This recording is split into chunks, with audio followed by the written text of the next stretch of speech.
Assalamualaikum warahmatullahi wabarakatuh. Bismillahirrahmanirrahim. Alhamdulillahirabbil alamin wa bihi nasta'in ala umuri dunya waddin. Allahumma shalli ala sayyidina Muhammadin abdika nabiyyika wa rasulika nabiyil ummi wa ala alihi washabbihi wasallim taslima. Qadri umamati dzalika fi kulli waqtin wa hin. Allahumma shalli ala Muhammad wa sallim. Subhanaka la ilma lana illa ma 'allamtana innaka antal alimul hakim. Rabbi shrah li sadri wa yassir li amri wa hlul 'uqdatam min lisani yafqahu qawli. Amma ba'du. Kepada kaum muslimin muslimat di mana saja Anda berada, khususnya kepada pemirsa setia channel dakwah Yasmin Al-Syariah yang selalu dimuliakan oleh Allah Subhanahu wa taala. Mudah-mudahan kita semua selalu mendapatkan kehidupan yang sa'adah fid dharaini, bahagia di dunia dan di akhirat. Allahumma amin ya rabbal alamin. Para pemirsa yang dimuliakan oleh Allah Subhanahu wa taala, ada sebuah pertanyaan yang harus kita jawab pada saat ini. Pertanyaannya adalah, bolehkah wanita haid membaca Al-Qur'an? Jadi, bolehkah wanita yang sedang haid membaca Al-Qur'an? Baik, kita bacakan ibaratnya dari beberapa kitab, baru nanti kita simpulkan sebagaimana biasa. Yang pertama dari kitab Majmu' Juz Tsani, Juz 2 halaman 193. Bismillahirrahmanirrahim. Qala al-mu'allifu rahimahullahu ta'ala wa nafa'anallahu biya bi'ulumi fid dharaini amin. Bismillahirrahmanirrahim. Qad dzakarna, teman-teman usul terus sapa ingsun, annahu ing kelakuan iku yahrumu haram ngalal junubi ngatasi wong kang junub, wal haid lan wadon kang haid, wan nufasa lan wadon kang nifas, apa qiraatu syai'in maca suci-suci milang Qur'an sange Al-Qur'an. Wa in qalla sanan kidik apa Al-Qur'an atau syai'in hatta ba'du ayatin sehingga sebagian ayat. Di Mbah Imam Nawawi mengatakan bahwasanya orang yang junub, wanita yang haid, wanita yang nifas itu haram membaca sesuatu dari Al-Qur'an, walaupun hanya sebagian saja dari ayat Al-Qur'an. Qala dawu sapa ashabuna pira-pira sahabat ingsun, kanca ingsun tegese al-musannifin wa ulama muslimin, para pengarang penyusun kitab-kitab, mengatakan walau qala lan mengucap sapa wong li insanin maring manungsa, khudhil kitab, khud ngalapo sira kitab ing kitab bi kuwatin lawan kuat. Walam yaqsid lan ranit sapa wong bi kelawan khudhil kitab Al-Qur'an ing Al-Qur'an jaza mangkon nang apa qala. Jadi beberapa sahabat saya, daunnya Syekh Nawawi, yaitu para musannifin, pengarang-pengarang menyusun kitab dan ulama ilmu muslimin, mengatakan bahwasanya hukum asalnya bagi junub, wanita haid dan wanita nifas haram baca Quran. Tapi kalau ada hajat, misalnya membaca khudhil kitab bi quwwah, memberi syarat kepada seorang akan mengambilkan kitabnya tanpa berniat membaca Al-Quran, maka itu diperbolehkan. Kemudian selanjutnya, wa kadza ma'asbahu wa yajuzu lil junubi wal haidi wan nufasai fi ma'na an taqula 'indal musibah. Hajat yang kedua, ketika ada musibah itu membaca inna lillahi wa inna ilaihi raji'un, membaca istirja, kalimat tarji', itu juga diperbolehkan. Idza lam yaqsid, manakala dia tidak menyengaja membaca itu dengan menyengaja membaca Al-Qur'an. Jadi niatnya tidak membaca Al-Qur'an tapi untuk membaca kalimat istirja, inna lillahi wa inna ilaihi raji'un, itu diperbolehkan.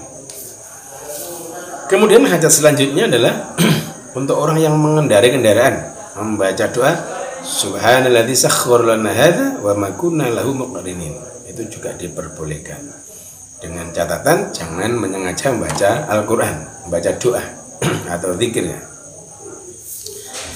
Kemudian membaca doa lagi, Rabbana atina fid dunya hasanatan wa fil akhirati hasanatan wa qina adzabannar.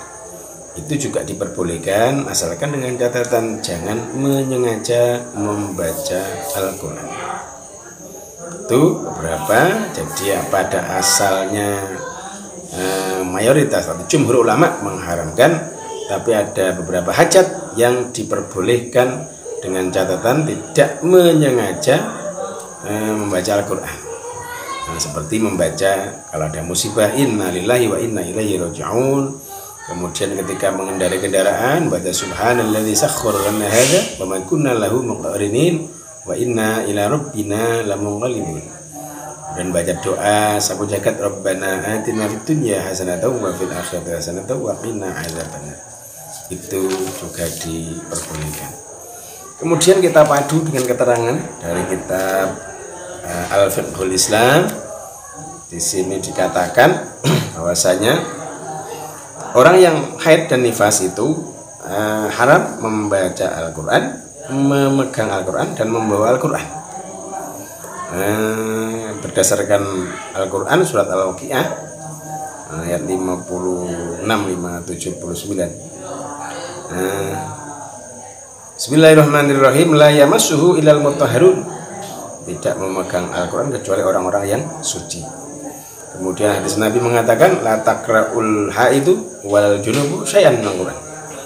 La taqra' ora kena maca sapa haidu wong adon kang haid wal junubu lan wong kang junub syai'an suci minal Quran sing Al-Quran. Wastasnal jabake sapa Syafi'iyatu madhab Syafi'iyah halatal khaufi ing ngawati Al-Quran ngasal Al-Quran min gharqin saking kerem. Kalau Al-Quran kerem, maka boleh segera seorang junub atau haid tadi menyelamatkan, atau mau terbakar atau kena najis, jatuh ke najis, atau akan jatuh ke tangan orang kafir, maka itu diperbolehkan. Kemudian wajib membawanya kama yajuzu hamlu bi ittifaqil ulama fi tafsirin aktsara minhu yaqinan. Kalau membaca tafsir, membawa tafsir Al-Quran yang tafsirnya lebih banyak kan, maka diperbolehkan. Jadi membaca Al-Quran, membawa mushaf, kemudian memegangnya itu tidak diperbolehkan kecuali ada hajat. Di antaranya ketika takut Al-Quran itu akan jatuh ke dalam najis, ke tangan orang kafir, atau takut terbakar, atau takut tenggelam. Kemudian kalau yang dipegang itu adalah Al-Quran yang ada tafsirnya, lebih banyak tafsirnya daripada Al-Quran. Tafsir itu adalah syarahnya, bukan maknanya. Kalau arti terjemahnya itu bukan tafsir, itu adalah terjemah. Jadi hukumnya itu adalah mushaf. Maka itu diperbolehkan. Kemudian setelah keterangan selanjutnya dalam Al-Fiqhul Islam, wala yukrahu lan rati makrahake apa nadhuru ningali bil Qur'ani maring Al-Qur'an li junubin kitune kang junub wa haidin lan ngadon kang haid wa nufasa lan kang nifas li anal janabata karena janabat iku la takhulura manjing bo janabat al aina ing mripat.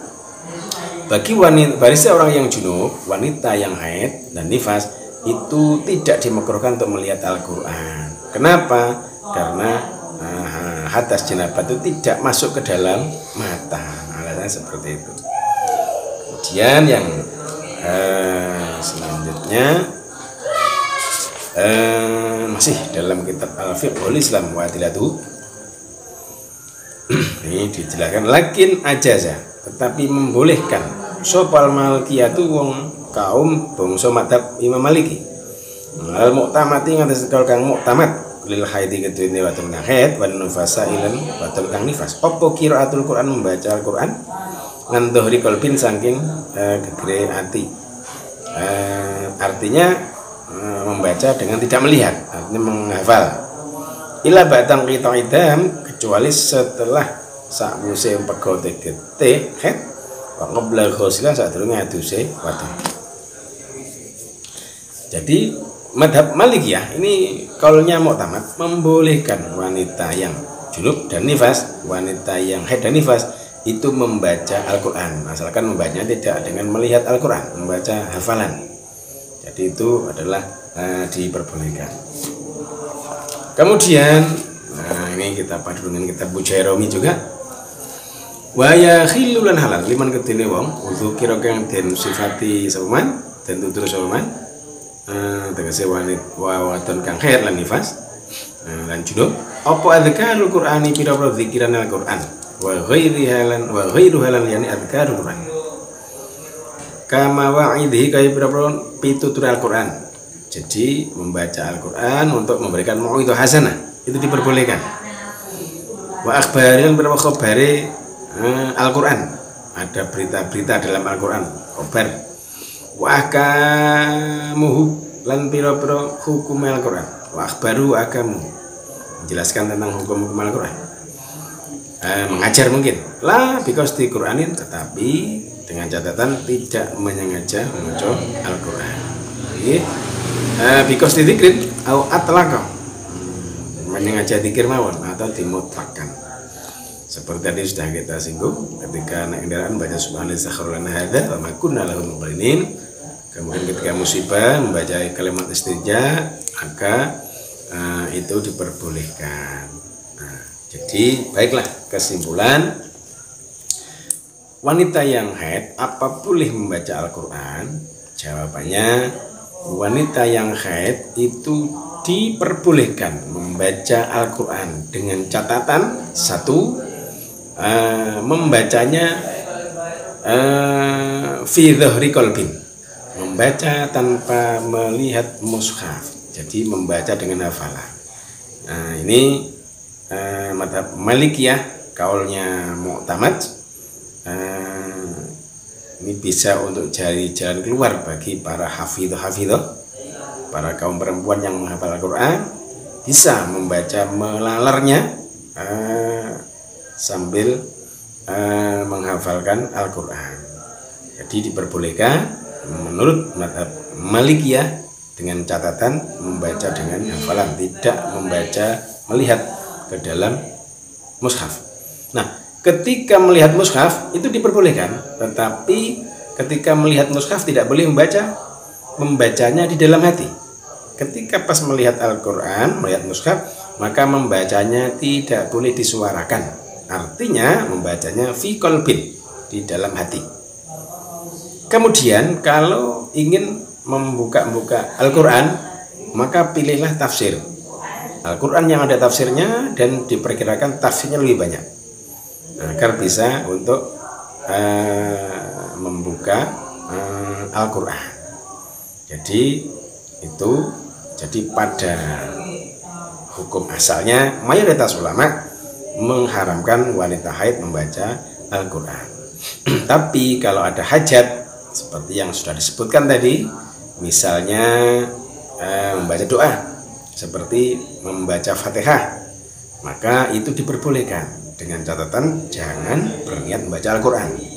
Kemudian mawa'idhahnya juga diperbolehkan, menjelaskan tentang hukum-hukumnya maka juga diperbolehkan. Kemudian membaca doa ketika naik kendaraan, subhanalladzi sakhkhara lana hadza wa ma kunna lahu muqrinin, boleh. Kemudian baca doa Rabbana atina fid dunya hasanatan wa fil akhirati hasanatan wa qina adzabannar, juga diperbolehkan. Begitu juga kepada para pengajar Al-Qur'an, maka itu diperbolehkan, asalkan dengan catatan satu, tidak memegang mushaf. Juga para penghafal, bagi wanita yang menghafal Al-Qur'an kebetulan pas waktu haid, maka boleh tetap membaca Al-Qur'an dengan catatan membacanya ala dhahri qalbi, hafalan, tidak melihat Al-Qur'an. Ketika melihat Al-Qur'an, maka membacanya diperbolehkan tapi di dalam hati. Jadi pertanyaannya, bolehkah wanita haid membaca Al-Qur'an? Maka jawabannya boleh, tapi membacanya fi dhahri qalbin menurut madhab Malikiyah. Itu bisa untuk jalan keluar. Bagaimana kalau anak-anak perempuan yang belajar menghafal Al-Qur'an, kalau seandainya masa haidnya 15 hari, kemudian tidak boleh melalar baca Al-Qur'an, nanti kan hafalannya bisa tidak segera hafal, atau bisa nisyan, bisa lupa. Maka ada jalan keluar dengan mengikuti madhab Malikiyah. Kalau mengikuti madhab Syafi'i, maka disebutkan tadi diberi jalan keluar dengan membuka atau boleh memegang Al-Quran yang ada tafsirnya, dan tafsirnya diperkirakan lebih banyak. Nah, maka itu diperbolehkan. Kemudian pada waktu pas melihat Al-Quran, melihatnya tidak dimakruhkan.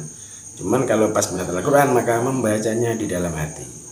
Membacanya di dalam hati. Kalau pertanyaan itu mungkin bisa dispesifikkan, bagaimana wanita haid boleh baca Fatihah? Jawabannya boleh. Nah, jawabannya adalah boleh. Jadi sekali lagi kesimpulannya, jadi hukum asalnya mayoritas atau jumhur ulama mengharamkan bagi wanita yang haid membaca Al-Quran. Tapi kalau ada hajat maka diperbolehkan. Contoh misalnya Al-Quran mau jatuh ke dalam najis atau jatuh ke orang kafir, maka itu memegang boleh untuk menyelamatkan. Begitu juga dengan membaca ketika ada hajat maka diperbolehkan. Misalnya berdoa, berzikir dan sebagainya, dengan catatan jangan berniat membaca Al-Quran. Terus bagaimana dengan para penghafal Quran, bagi wanita yang menghafal Quran? Nah, maka itu ada solusi tersendiri. Maka mengikuti mazhab Malikiyah boleh melalarnya, membacanya, walaupun berniat baca Al-Quran, pasti berniat baca Al-Quran, karena menghafalkan Al-Quran tidak mungkin tidak berniat membaca Al-Quran. Cuman membacanya ala dhahri qalbi, dengan hafalan. Nah, ketika nanti butuh membuka mushaf, maka minta tolong temannya yang menyimak dibukakan. Nanti ketika pas melihat di mushaf itu tidak makruh, cuman membacanya di dalam hati. Baca di dalam hati. Ketika tidak melihat maka boleh membaca, dilafatkan, diucapkan. Jadi demikian jawabannya, mudah-mudahan jadi keterangan yang bermanfaat, barokah fid dunya wal akhirah. Bismillahirrahmanirrahim. Allahumma inni qad istawda'tuka man qara'tuhu wa ma sami'tuhu wa ma katabtuhu wa ma hafadtuhu fartudhu ilayya 'inda hajati ilayhi waj'alhu 'ilman nafi'an mubarakan fihi fid dunya wad dunya wal akhirah. Subhanakallahumma bihamdika asyhadu an la ilaha illa anta astaghfiruka wa atubu ilaik. Subhanakallahumma bihamdika asyhadu an la ilaha illa anta astaghfiruka wa atubu ilaik. Subhanakallahumma bihamdika asyhadu an la ilaha illa anta astaghfiruka wa atubu ilaik. Walakum minkum akhiran. Assalamualaikum warahmatullahi wabarakatuh.